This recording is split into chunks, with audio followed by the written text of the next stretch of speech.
Good morning, everyone. Welcome back to the channel. It's a beautiful day to be alive. All praise to the Most High YAH for waking us up this morning and breathing life into our lungs and allowing us to come together and just diligently seek Him and study His Word together. So I'm so happy that you're able to join me this morning. So we are going to pick back up where we left off at. So go ahead and get your holy scriptures, get your pens, your papers, your markers, whatever you need. I am drinking coffee this morning for all my coffee drinkers. Okay. And we are going to get back into His Word. So we left off at Genesis chapters 9 and 11. 9 through 11 is where we left off at, where we were able to learn the genealogy of Noah and just how the Most High used Noah and his sons to replenish his seed throughout the lands. And so we left off where the Most High had taken, or I should say had directed, Abram and his grandson Lot and his Abram's wife Sarai, and they went out from their birthland of Casdim, and they went into the land of Canaan. Okay, that's where we left off at. So we're going to pick back up at Genesis chapter 12. Today we're going to cover Genesis 12 through 14. Okay, so Genesis 12. And Yahuwah said to Abram, "Go yourself out of your land, from your relatives, and from your father's house, to a land which I show you. And I shall make you a great nation, and barak you," which is bless you, "and make your name great, and you shall be a barakah." You shall be a blessing. "And I shall barak those who barak you, and curse him who curses you. And in you all the clans of the earth shall be barak," meaning all the families of the earth shall be blessed. Verse 4. So Abram left, as Yahuwah had commanded him,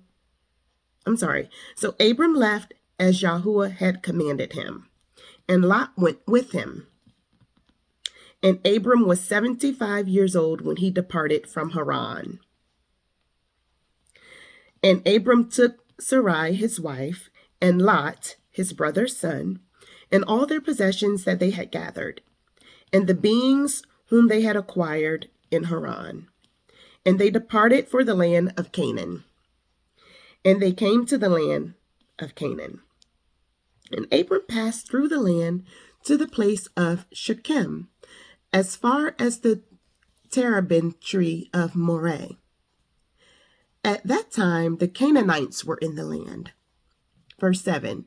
And Yahuwah appeared to Abram and said, "To your seed I give this land." And he built there an altar to Yahuwah, who had appeared to him.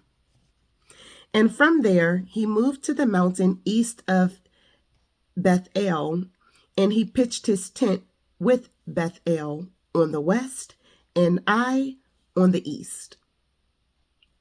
And he built there an altar to Yahuwah and called on the name of Yahuwah. And Abram departed, continuing toward Negeb. Verse 10. And a scarcity of food came to be in the land. And Abram went down to Mitzrayim to dwell there, for the scarcity of food was severe in the land. And it came to be, when he was close to entering Mitzrayim, which we know today as Egypt, that he said to his wife Sarai, "See, I know that you are a lovely woman to look at. And it shall be, when the Mizrites see you, that they shall say, 'This is his wife,' and they shall kill me, but let you live." Verse 13. "Please say you are my sister, so that it shall be well with me for your sake, and my life be spared because of you. So here Abram is asking his wife Sarai to say that she is his sister instead of his wife, so that his life may be spared. Verse 14. And it came to be when Abram came into Mitzrayim that the Mizrahites saw the woman, that she was very lovely. And Pharaoh's officials saw her and praised her before Pharaoh. And the woman was taken to Pharaoh's house. And he treated Abram well for her sake. And he had sheep and cattle and male donkeys and male and female servants and female donkeys and camels.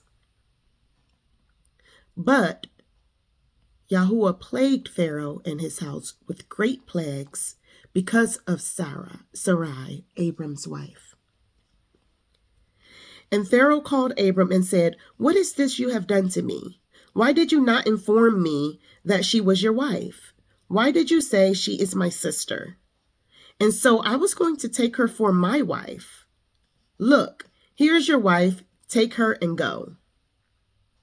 So here Pharaoh, the Most High has plagued Pharaoh and his house with great plagues because of Sarai, Abram's wife. And Pharaoh is asking Abram, "Why did you deceive me and tell me that she was your sister? And why didn't you tell me she was your wife?"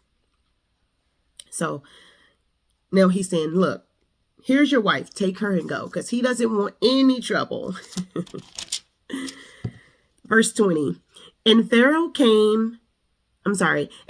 commanded his men concerning him, and they sent him away with his wife and all that he had. Chapter 13. And Abram went up from Mitzrayim into Negeb, and he and his wife and all that he had, and Lot with him. And Abram was very rich in livestock, in silver, and in gold. And he went on his journey from the Negeb as far as Bethel, to the place where his tent had been at the beginning, between Bethel and Ai, to the place of the altar which he had made there at first. And there Abram called on the name of Yahuwah. Verse 5. Now Lot, who went with Abram, also had flocks and herds and tents. And the land was not able to bear them, that they might dwell together, for their possessions were great, so that they could not dwell together. So Abram and Lot both are so very wealthy, and they have so many possessions that the both of them can't dwell on the same land. Verse 7. And there was strife between the herdsmen of Abram's livestock and the herdsmen of Lot's livestock. And at that time, the Canaanites and the Perizzites dwelt in the land. Then Abram said to Lot, "Please let there be no strife between you and me, and between my herdsmen and your herdsmen, for we are brothers. Is not all the land before you? Please separate from me. If you take the left, then I go to the right. Or if you go to the right, then I go to the left." And Lot lifted his eyes and saw all the plain of the Jordan, that it was well watered everywhere, before Yahuwah destroyed Sodom and Gomorrah, like the garden of Yahuwah, like the land of Mitzrayim, as you go toward Soar. Okay, verse 11. So Lot chose for himself all the plain of the Jordan, and Lot moved east. Thus they separated from each other. Okay, so verse 12. So now Abram dwelling in the land of Canaan, and Lot dwelling in the cities of the plain, and pitched his tent as far as Sodom. But the men of Sodom were evil and sinned before Yahuwah, exceedingly so. And after Lot had separated from him, Yahuwah said to Abram, "Now lift up your eyes and look from the place where you are, northward and southward and eastward and westward. For all the land which you see I shall give to you and your seed forever." So here, Lot and Abram, they have went their separate ways. They have agreed that their possessions were overbearing to one another, right? Their herdsmen begin to strife with one another. And so Lot moved east, okay? And Abram dwelled in the land of Canaan. And so now the Most High is telling Abram to lift up and look from where he is, look northward, southward, eastward, and westward for all the land which you see I shall give you and your seed forever. 16, and I shall make your seed as the dust of the earth, so that if a man could count the dust of the earth, then your seed could also be counted. So he's telling Abram that your seed is going to be plentiful as the dust of the earth, meaning Abram's seed is going to be so great. His family is going to be so large. His nation is going to be so plentiful that it's going to be too many to count, right? Because you can't actually count the dust of the earth. Verse 17, arise, walk in the land through its length and its width, for I give it to you.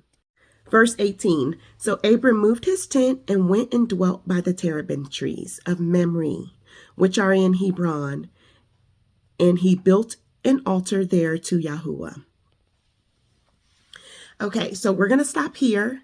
I know I said we were studying Genesis 12 through 14 today, but I made a mistake. I meant Genesis 12 through 13, okay? And so we've learned today that the Most High Yah has made a beautiful covenant with Abram. He has promised him a great nation in his name, a seed that he is going to bless and make his name great. He has given Abraham many possessions, right? He's moved him into the land of Canaan and he's given him that land, right? We also learned that Lot departed that land and moved closer to Sodom. And we've learned that the land of Sodom is becoming evil, right? And so we're going to stop here and pick back up where we left off in our next video. While we're away, we have homework to do. So chapter 14, we're not going to study that together on this platform. We're going to study that on our own. And when we come back, we're going to discuss chapter 14 and see if we all learned the same thing, what our different perspectives are. So when you read chapter 14, take notes, come back into the comments and let us know what the Most High revealed to you in chapter 14. Okay. So when we reconvene, we'll discuss chapter 14 briefly, and then we'll jump right back into our study and picking up at chapter 15. Okay. So as you go out in your day today, just give all praise to the Most High for waking you up this morning and breathing life into you and just igniting the fire within you that is seeking him, right? That is seeking to draw nearer to him. Because every time you join me here on this platform, that's what we're doing. We're seeking the Most High. We're seeking to learn him and his word and receive the divine messages that are in his word.